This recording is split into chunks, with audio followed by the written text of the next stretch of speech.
ಆಡು ಮುಟ್ಟದ ಸೊಪ್ಪಿಲ್ಲ ನಿನ್ನ ಮೆಚ್ಚದವರ್ಯಾರಿಲ್ಲ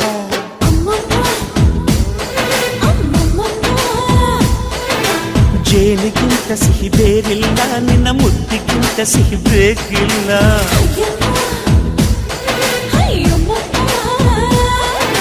ಕಣ್ಣು ಕುಕ್ಕುವ ಬೆಚ್ಚಿ ಬೀಳುವ ಅಂದವಾದ ಹೆಣ್ಣು ರುಚಿ ರುಚಿಯ ಬಾಯಿ ಚಪ್ಪರಿಸ ಸಿಹಿಯಾದ ಹೆಣ್ಣು ಅಯ್ಯ ತಿಂದು ಬೇಗಿದರು ಆಸೆ ತೀರದ ಪಂಚಾಮೃತ ಇವಳು ಅಮ್ಮಮ್ಮಮ್ಮಮ್ಮ ವಯ್ಯಾರಮ್ಮಮ್ಮಮ್ಮ ಅಮ್ಮಮ್ಮಮ್ಮಮ್ಮ ನೀ ಸಿಂಗಾರಮ್ಮ